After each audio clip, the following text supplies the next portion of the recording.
ಎತ್ಕೊಟ್ಟವ್ರು ನಾವಲ್ಲ, ಅವರು ಸಮುದಾಯಗಳೆಲ್ಲ ಎತ್ಕೊಟ್ಟವ್ರು. ಅಂದ್ರೆ ಒಂದೇ ಒಂದು ಉದಾಹರಣೆ, ಈಗ ನೀವು ಅಂಬೇಡ್ಕರ್ ಭವನ ಈಗೇನು ನಾವು ಶಂಕುಸ್ಥಾಪನೆಯನ್ನು ಮಾಡಿದ್ವಲ್ಲ, ಈ ಅಂಬೇಡ್ಕರ್ ಭವನ ಸ್ಥಳದಲ್ಲಿ ಮುಸ್ಲಿಂ ಅವ್ರನ್ನೆಲ್ಲ ಕರೆದು ಟಿಪ್ಪು ಭವನ ಮಾಡ್ತೀನಿ, ನೀವೊಂದು ಅರ್ಜಿ ಕೊಡ್ರಿ, ಆಮೇಲೆ ಕುರುಬೂರ್ನ ಕರೆದು ಕನಕ ಭವನ ಮಾಡ್ತೀವಿ, ಒಕ್ಕಲಿಗರನ್ನ ಕರೆದು ಕೆಂಪೇಗೌಡ ಭವನ ಮಾಡ್ತೀವಿ, ಅದೆಲ್ಲ ಎಲ್ರಿಗೂ ಜಗಜ್ಜಾಹೀರು. ನಾನು ಯಾವತ್ತೂ ಕೂಡ ನನಗೆ ಅದು ಅಭ್ಯಾಸನೂ ಇಲ್ಲ, ನಾನು ಅದು ಮಾಡೋದು ಇಲ್ಲ. ಇವತ್ತು ಕೂಡ ನಮ್ಮ ಪಕ್ಷದಲ್ಲಿ ಇರ್ತಕ್ಕಂಥವ್ರು ಕೂಡ ಕೆಲವರೆಲ್ಲ ಯಾವ ಸಮುದಾಯದವರು ಅಂತ ಕೂಡ ನನಗೆ ಗೊತ್ತಿಲ್ಲ. ಅಂದರೆ ನನಗೆ ಅದರಲ್ಲಿ ಕೆಲಸ ಇಲ್ಲ. ಕ್ಷೇತ್ರದಲ್ಲಿ ಏನು ಕೆಲಸ ಮಾಡ್ತಾರೆ ಅಷ್ಟನ್ನೇ ಮಾಡ್ಕೊಂಡು ಬಂದಿದ್ದೀವಿ. ಇದೆಲ್ಲ ಅವ್ರಿಗೆ ಸೇರಿತ್ತು, ಅವ್ರು ಮಾಡ್ತಕ್ಕಂಥದ್ದು.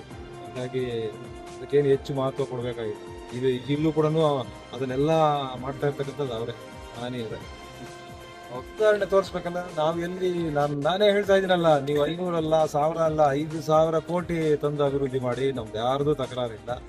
ನಾವು ಕೇಳ್ತಕ್ಕಂಥದ್ದೇನು, ಈಗ ನೀವು ಅವರು ಬ್ರದರ್ ಯಾವುದೋ ಒಂದು ಕಾಮೆಂಟ್ ಮಾಡಿದ್ದಾರೆ, ಅಂದರೆ ಶಾಲೆಗಳನ್ನ ಇದು ಮಾಡ್ತಾರೆ, ಅದು ಮಾಡ್ತಾರೆ. ಇವತ್ತು ಎಷ್ಟು ಜನ ನಮ್ಮಲ್ಲಿ ಖಾಸಗಿ ಶಾಲೆಗಳು ಅವ್ರ ಸ್ವಂತ ಜಮೀನುಗಳು ಖರೀದಿ ಮಾಡಿ ಮಾಡ್ತಾ ಇದ್ದಾರೆ. ನೀವು ಖರೀದಿ ಮಾಡಿರೋದಲ್ಲ, ನೀವು ಸರ್ಕಾರಿ ತೋಪಲ್ಲಿ ನೀವು ಮಾಡ್ತಾ ಇರೋದು ಪ್ರಶ್ನೆ ಮಾಡ್ತಾ ಇದ್ರಿ. ಈಗ ನಮ್ಮ ಈ ಭವನದ ಮೇಲೆ ಕೇಸ್ ಹಾಕಿದ್ದೀರಾ. ಏನು ನಾವು ನಿಮ್ಮ ಮೇಲೆ ಯಾವತ್ತೂ ಆರೋಪ ಮಾಡಿಲ್ವಲ್ಲ, ನಮ್ಮ ಮೇಲೆ ಆ ಕೇಸ್ ಹಾಕ್ಬಿಟ್ಟಿದ್ದಾರೆ ಅಂತ. ಸರಿ, ಏನೋ ಕಾನೂನಲ್ಲಿ ತೊಡಕಾಗಿರ್ಬೋದು, ಮಾಡಿದ್ದಾರೆ. ನಾವು ಅದನ್ನೇ ಈಗ ಅಲ್ಲಿ ಬೆಟ್ಟದಲ್ಲಿ ಡೀಮ್ಡ್ ಫಾರೆಸ್ಟ್ ಅಲ್ಲಿ ಗುಹಾಂತರ ಮಾಡ್ಲಿಕ್ಕೆ ಹೋಗಿದ್ದೀರ, ಕಾನೂನು ತೊಡಕಾಗಿದೆ. ನಿಮ್ಗೆ ಯಾರು ಪರ್ಮಿಷನ್ ಕೊಟ್ಟರು, ಯಾರು ಇದೆಲ್ಲ, ಯಾಕಂದ್ರೆ ಅದು ಮಾಡೋಂಗಿಲ್ಲ. ಡೀಮ್ಡ್ ಫಾರೆಸ್ಟ್ ಅಲ್ಲಿ ಇರ್ತಕ್ಕಂಥ, ಯಾಕಂದ್ರೆ ಇವಾಗೆಲ್ಲ ಮಾಡಿರೋದು 30 ವರ್ಷಗಳ ಹಿಂದೆ ಮಾಡಿರೋದು. ಹಾಗಾಗಿ ಅದನ್ನು ಪ್ರಶ್ನೆ ಮಾಡ್ತಾ ಇದೀವಿ.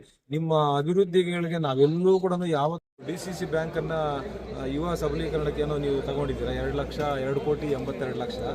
ಇದು ಹಿಂದೆ ಹುನ್ನಾರ ಇರಬಹುದು, ಇದ್ರ ಮುಂದೆ ಏನ್ ಮಾಡ್ತಾರೋ ಅನ್ನುವಂತ ಆತಂಕ ನಮಗಿದೆ ಅಷ್ಟೇ. ಅಷ್ಟು ಬಿಟ್ರೆ ಬೇರೆ ಏನಿಲ್ಲ. ಮಾಡೋಕ್ಕಾಗಲಿಲ್ಲ ಎಲ್ಲ. ಈಗ ಅವರೇ ಹೇಳಿದಾರಲ್ಲಪ್ಪ, ಅವರೇ ಹೇಳಿದ್ದಾರೆ 2001ರಲ್ಲೋ 2ರಲ್ಲೋ ಈ ಟೀಚರ್ಸ್ಗೆಲ್ಲ ಸೇಲ್ ಡೀಡ್ ಮಾಡಿದ್ದಾರೆ. ಅವರೇ ಹೇಳಿದಾರಲ್ಲ, ತಪ್ಪಾಗ್ಬಿಟ್ಟಿದೆ, ಆಲ್ಟರ್ನೇಟ್ ನಾವು ಬದಲಿ ಬೇರೆ ಜಮೀನು ಕೊಡ್ತೀವಿ ಅಂತೆಲ್ಲ ಕೇಳಿದ್ದಾರೆ. ಎಲ್ಲ ಆಗಿದೆಯಲ್ಲ, ಇನ್ನೇನು ಬೇಕಾಗಿದೆ ಹೇಳೋ? ಎಲ್ಲ ತಪ್ಪುಗಳು ಮಾಡಿ ಯಾಕೆ ಇವ್ರ ಬಗ್ಗೆ ಮಾತಾಡ್ತೀವಿ? ಎಲ್ಲ ಅನೇಕ ತಪ್ಪುಗಳಿದೆ. ಆಯಿತು, ಯಾವತ್ತೋ ಒಂದು ದಿವಸ ಸಿಗುತ್ತೆ, ನ್ಯಾಯ ಸಿಗುತ್ತೆ.